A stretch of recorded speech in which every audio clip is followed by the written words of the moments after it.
الحمد لله والصلاة والسلام على رسول الله. أما بعد فأعوذ بالله من الشيطان الرجيم. بسم الله الرحمن الرحيم.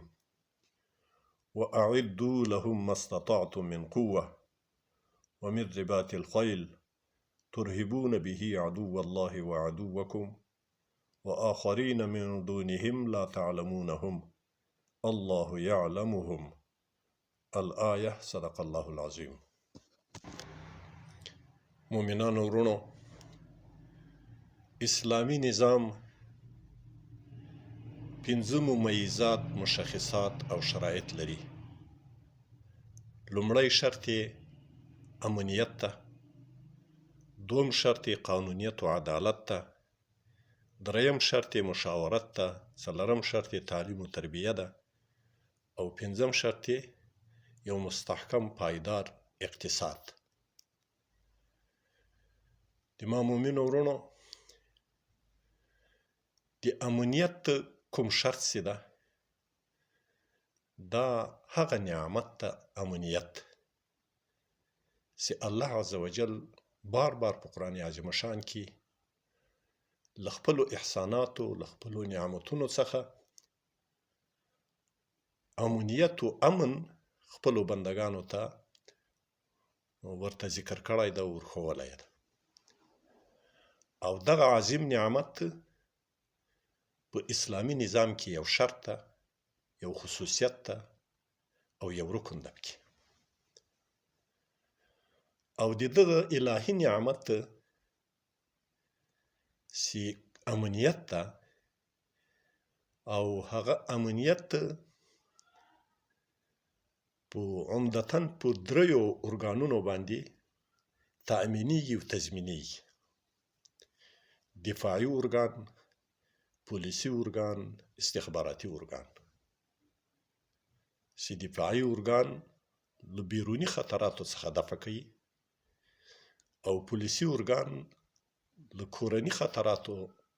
کورني خطراتو مخه نیسي، او استخباراتي ارګان د بهرنیو کورنیو دښمنانو د دسیسو او د فریبونو مخه نیسي او شنډوي او برملا کوي. نو د ما عزیزانو مؤمنانو ورونو، الله عز وجل په دې آیت مبارک کې چې مخکې تلاوت سو، موږ مسلمانانو ته د سورة انفال د 8م آیت مبارک په یوه حصه کې هغه ملاک و قوام و نظام و خلاصه و جوهر د امنیت راته بیانوي. چې د امنیت جوهر څه شی ده، د امنیت نظام په څه کې راځي، د امنیت قوام و موجودیت په څه کې راځي، د امنیت خلاصه څه شی ده. هغه ملاک قوت و طاقت ده.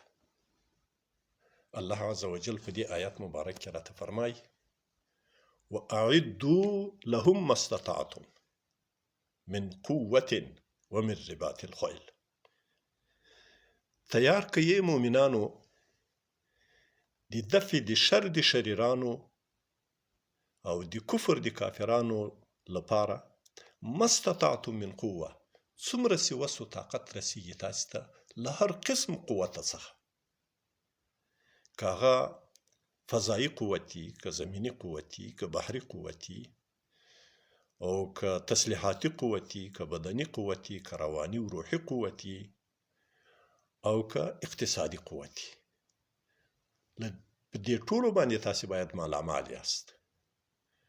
که دغه قواوې د تاسو خودکفا نه وي، په ځان بسیا نه وي، تاسو امن نسئ راوستلی، اسلامي نظام نسئ محفوظولی، نه یې سئ ساتلی.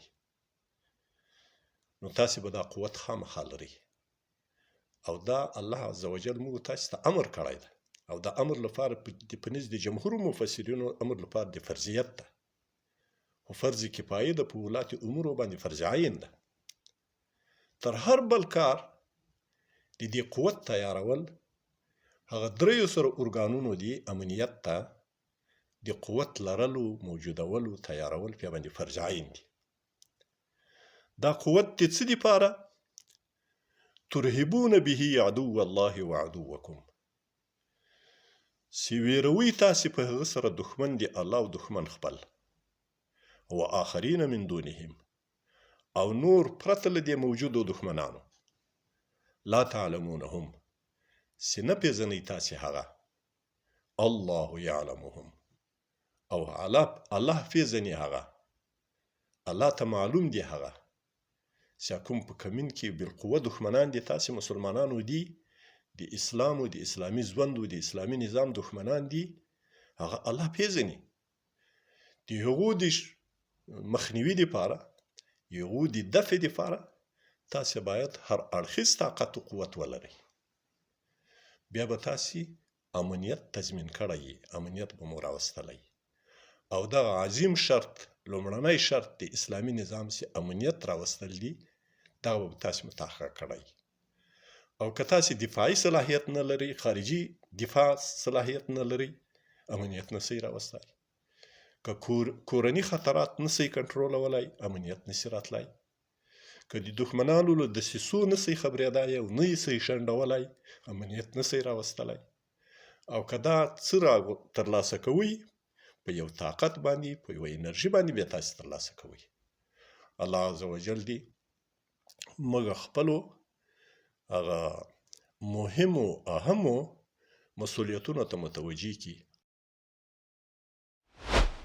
د نړۍ هر غافل په اذان ویښوم، زه بلال خوب ولی جهان ویښوم، زه بلال خوب ولی جهان ویښوم.